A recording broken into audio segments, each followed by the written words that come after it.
senhores telespectadores, este título um bocado complicado, Coração do Sotavento, quer dizer simplesmente cidade de Tavira, porque Tavira, que é realmente uma lindíssima cidade, fica no meio desta metade do Algarve a que se chama Sotavento. Toda a gente sabe que há um Algarve mais ocidental que é o Barlavento, um Algarve mais oriental que é o Sotavento, e agora estamos no coração do Sotavento, na cidade de Tavira. E, de certo modo, no coração da cidade. Já viram? Estou-lhes a falar aqui num estabelecimento. Isto parece um restaurante, um bar, um hotel. Bem, é a pousada do Convento da Graça, que hoje é uma pousada turística, e uma pousada turística excepcionalmente confortável e agradável. Bom, uma pousada não é desde há muito tempo, isto é pousada, creio que desde o ano passado, há 2 anos. Antes de ser pousada, era quartel. Era o quartel do Batalhão de Caçadores 5. Caçadores é uma forma de infantaria, são soldados de infantaria com um armamento mais ligeiro, mas mais certeiro. Ao passo que a infantaria combate em ordem unida, cerrada, os caçadores eram soldados de infantaria que nos flancos dos exércitos caçavam o inimigo. Havia aqui um batalhão, o Batalhão de Caçadores 5, que andou na Grande Guerra. E foi batalhão desde o liberalismo. Porque antes de ser quartel de Caçadores 5, era um convento. Era o convento da Senhora da Graça, de frades da Ordem de Santo Agostinho. E um convento bonito, como vão ver.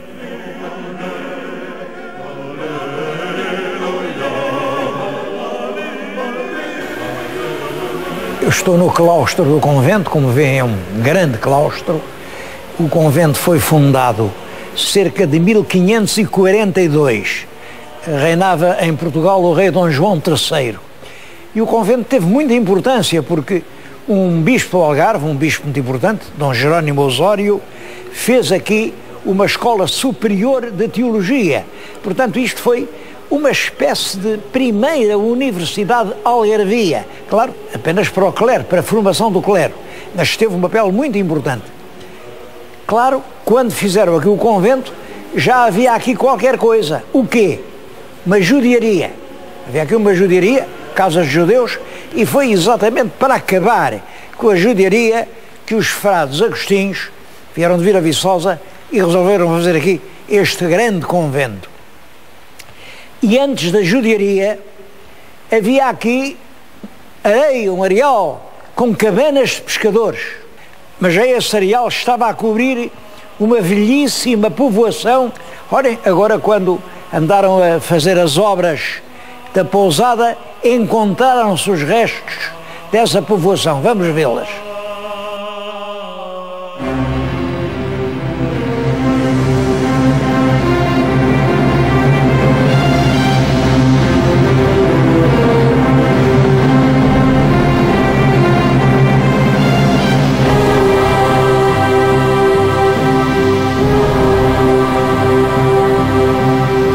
No projeto da pousada faziam parte de uma piscina interior. Mas para fazer uma piscina, é claro, tem que se escavar. E de cada vez que escavavam, apareciam sempre restos de uma povoação. Debaixo de toda a pousada há construções. Tomaram uma solução boa, não fizeram piscina nenhuma. Está aqui o resto do que seria uma habitação. Tem um poço, tem latrina, tem os muros, tem as alcovas. Bom, isto é entre o século V e o século XII. Portanto, mete todo o período da dominação árabe. Aliás, as peças de louça que apareceram mostram bem que são da época árabe. Estão ali expostas, são um pequeno museu. Esta solução de deixar à vista esta parte arqueológica foi excelente. e uma piscina pode-se fazer em qualquer parte. Bom, portanto, século V. Mas ainda antes, muito antes do século V, há aqui construções. Eu vou-lhes mostrar.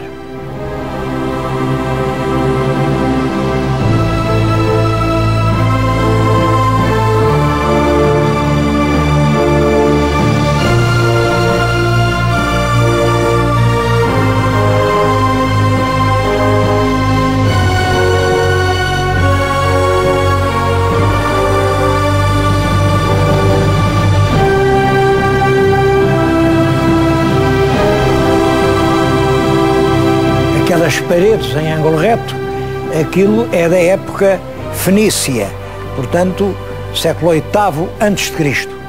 Apareceram também provas de pesca do atum no século V a.C. Também aqui, nesta região, há sinais de tratamento de minérios. Na região havia minas de cobre e minas de ferro, e esses minérios eram tratados aqui. É isso que faz a grandeza e a antiguidade da cidade. Mas, a partir do século V, a pesca do atum é a grande riqueza local.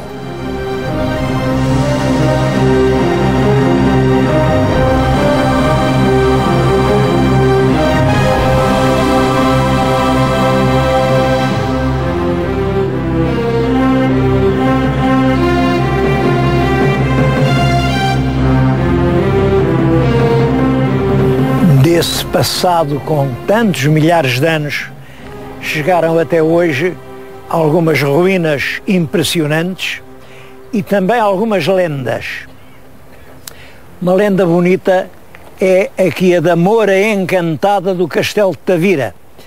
Diz que quando os cristãos conquistaram isto, foi no ano de 1242, o régulo da cidade, que era um Aben Fabila, fugiu, desapareceu, não se sabe para onde foi, mas ele tinha uma filha muito bonita e como não tinha tempo de a levar com ele, olhem, encantou-a, deixou-a encantada aqui numa das torres do castelo e encantou-a para depois vir mais tarde e com palavras mágicas que só ele sabia, desencantá-la e levá-la outra vez para a terra dela. Só que o Aben Fabila nunca mais pôde voltar a Tavira e a Moura continua encantada aqui. Não sei se é esta torre, se é outra, mas o que sei é que nas noites do São João, à meia-noite, já há quem tenha visto aparecer uma moira lindíssima à espera que a desencantem. Mas nunca ninguém lá foi desencantá-la. A moura aparece por instantes, desaparece outra vez e nem sequer aqui o turismo de Tavira ainda desencantou essa moura. Eu acho que essa moura desencantada pelo turismo podia encantar muita gente. Se nós a desencantássemos, encantaríamos muitos turistas. Bom, mas há coisas mais sérias para dizer aqui.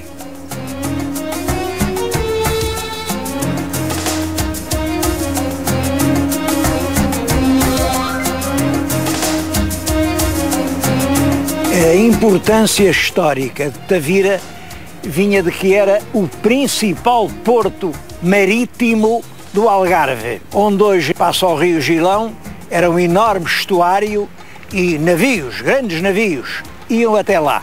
Iam até lá fazer o quê? Bom, navios fenícios iam ali carregar o cobre, depois o ferro, mas ali pelo século V a.C. já há documentos da história do atum. Os atuns eram peixes que, em cardumes enormes, cardumes de milhares e milhares e milhares de peixes imensos. Eles tinham entre 2 e 5 metros e passavam aqui neste mar. Os cardumes iam penetrar no Mediterrâneo para desovar, punham lá as suas ovas e depois voltavam para o Atlântico.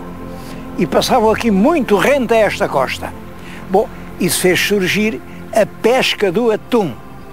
O atum pescava-se assim, punham no fundo do mar uma rede para ir ao fundo. A rede era agarrada a âncoras. Eu estou a falar num dos últimos vestígios dessa história, que é aquilo a que chamam o cemitério das âncoras. Não é cemitério nenhum, é que quando acabou a pesca tinham que pôr as âncoras em qualquer parte e puseram aqui um montão de âncoras. Por debaixo destas que vêem, há outras e outras e outras, e elas, aliás, estão-se a desfazer, o que é uma pena, porque é perfeitamente possível impermeabilizar isto, apesar de estar junto do mar. Isto estava no fundo, e depois em cima havia umas boias, e entre o fundo e o cimo estabelecia-se uma rede. Isso durante quilómetros. Obrigava o atum, não podia romper a rede, seguia até vir cair numa zona fechada, uma rede que era subida, e depois os pescadores com ganchos atiravam os atuns para cima dos barcos. Isso dava uma pesca extraordinária, porque o atum é um alimento de primeira ordem. Até ao século XIX, esse atum ou era seco, e depois vendido seco, ou a grande maioria era feito em conservas de sal e exportado em barricas. Isso ia para a Catalunha, ia aqui para a Andaluzia. Toda essa gente comia atum das barricas feitas aqui em Tavira. É claro, para fazer esse comércio eram precisas 3 coisas. Primeiro, os atuns. E a região mais rica de atum de todo o mundo era aqui, o largo desta praia que estão a ver. Depois, era preciso o sal. Há aqui muito próximo salinas enormes, de onde se tira todo o sal que seja preciso. Por fim, mercadores, negociantes que organizassem o negócio, os locais de exportação, o pagamento. Bom, e daí ter-se estabelecido desde longa data aqui uma colónia de judeus.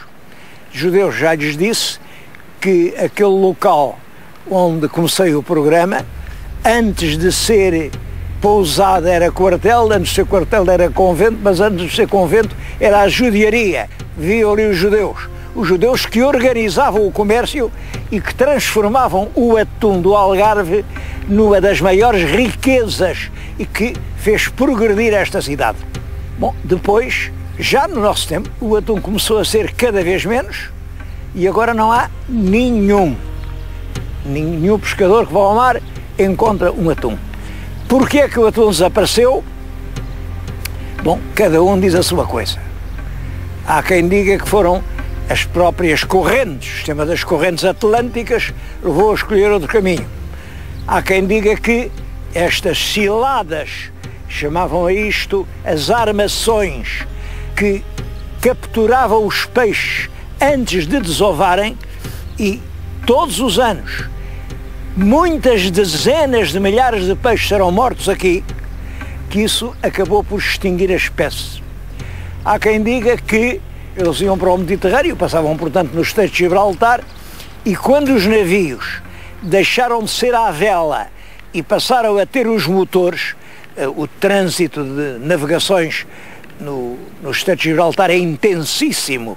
A qualquer hora do dia ou da noite que a gente lá passe, vê vários navios para cá e para lá, e que o ruído dos motores afastou o atum, que deixou de penetrar no Mediterrâneo. Há quem diga que são os efluentes das cidades e da população que tornaram estes mares diferentes. Bom, eu não sei por que foi. É certo que hoje, aqui no Algarve, ninguém já pesca um atum. E essa enorme riqueza de antigamente acabou de todo. É claro, a cidade continua progressiva, porque quando acabaram os atuns, vieram os turistas. Os turistas não servem para fazer conserva, mas também servem para dar lucro à cidade. Este ano que acabou, 2007, houve aqui em Tavira 1 milhão de dormidas. Há cerca de 6.000 leitos e estão ocupados uma grande parte do ano, porque a região é de facto lindíssima. Lindíssima e, a meu ver, ainda mal aproveitada. A gente, para chegar aqui a esta praia, que é uma maravilha, veio num comboio. O senhor telespectador, se ouviu o tum-tum do comboio, aquilo vinha a 10 km/h. ver a locomotiva, era a 001. Bom, e demorámos um quarto de hora para fazer 800 metros. E depois chegas aqui a uma região onde é proibido fazer tudo. Um espaço de litoral maravilhoso. Podia ser um paraíso da Europa. É apenas um sapal miserável. Eu tenho pena que quem dispõe de um potencial tão rico não aproveite. Como eu acabei o meu último programa em Portugal, estouriz não nos faltam. O que faz falta são Faustos de Figueiredo. E é, sobretudo, sabermos que é com os nossos próprios recursos que nós temos de sobreviver. Não é deixar regiões espantosas como esta Ilha de Tavira num paraíso perfeitamente inútil para toda a gente. Aqui é proibido fazer seja o que for. Este lugar em que estou a falar chama-se Praia do Barril, é uma das numerosas praias da Ilha de Tavira. A Ilha de Tavira é uma ilha enorme, com muitos quilómetros, que se estende. Há mesmo um sítio que se chama Praia de Tavira e vai-se lá a partir da cidade, e tudo isto tem um potencial turístico enorme. Bom, é uma espécie de depósito para o futuro. Por agora não se lhe toca.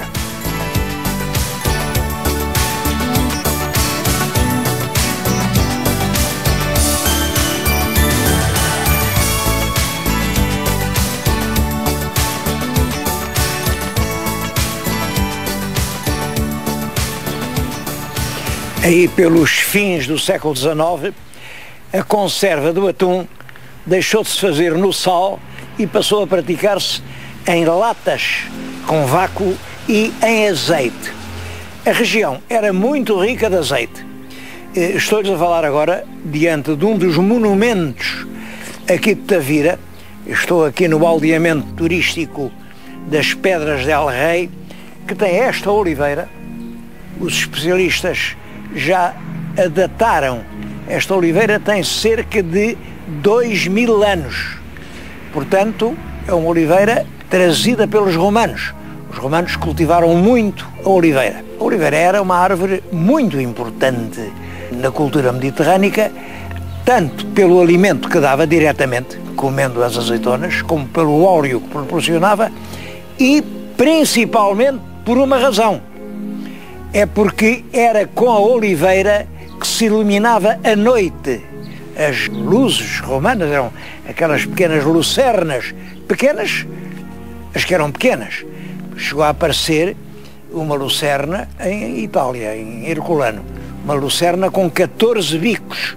As portuguesas que eu conheço são todas num bico. Era cheia de azeite e era o azeite que iluminava a noite. Isso fazia do azeite um produto quase sagrado. A mitologia grega situava o azeite nas origens da civilização. A deusa Atena deu a escolher aos habitantes de Atenas o que é que eles queriam, o que eles preferiam. Ou a oliveira que dá a azeitona, que ilumina a noite e transforma a noite em dia e permite desbravar novos caminhos, ou o cavalo que deixa vencer as guerras, o cavalo que era representado por Neptuno, aonde aparece um cavalo a galope. E os atenienses, inteligentemente, acharam que a oliveira era mais importante que o cavalo. Como sabem, a oliveira é hoje o símbolo da paz e todos nós esperamos a hora em que o ramo da oliveira possa coroar a testa de todo o mundo. Estou-lhes a mostrar aquilo que eu conheço, que eu considero a mais antiga oliveira que há em Portugal. Mas aqui nesta região eu passei pelos caminhos e há centenas delas, milenárias. Também me aconteceu, quando vinha para cá, ver um caminhão que levava oliveiras arrancadas que iam não sei para onde. Seria uma pena se a gente que está a perder o azeite, hoje a produção de azeite é 1/3 da que era há 50 anos. Se a gente deixa também levar as velhas oliveiras, que são monumentos da nossa civilização.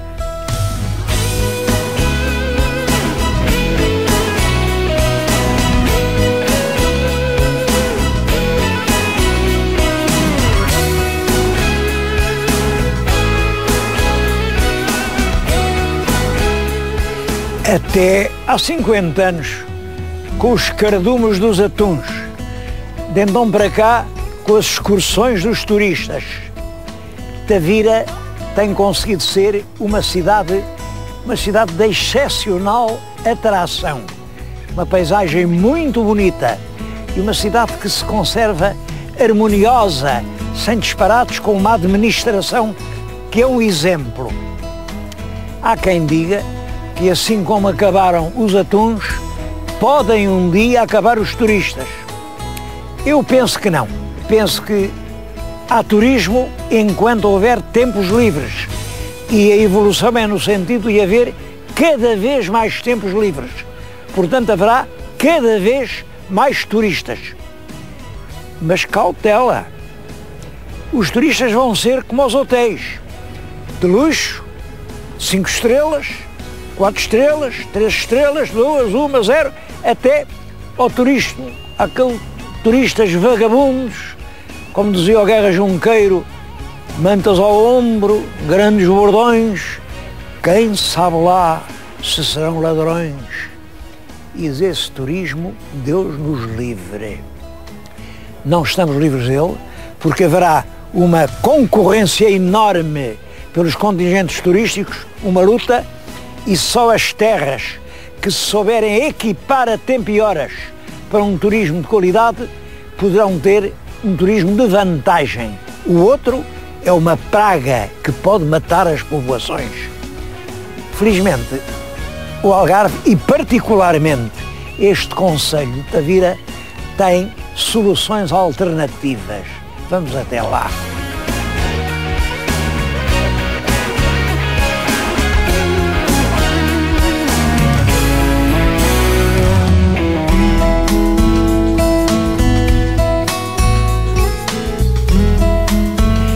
Nestes mais de 600 quilómetros do concelho de Tavira, a maior parte ainda são montes assim, lugares onde se casa este aroma do tojo, da maresia, do rosmaninho, aonde se misturam as brisas do mar com os ventos do monte, que são verdadeiros paraísos, paraísos intocáveis, paraísos extra virgens. Julgo que é aqui que está o Algarve do futuro. Por agora, as urbanizações têm feitas de uma maneira avulsa ao acaso, uma casa ali, outra acolá. Quando é que surgirá, por fim, um plano geral do turismo português?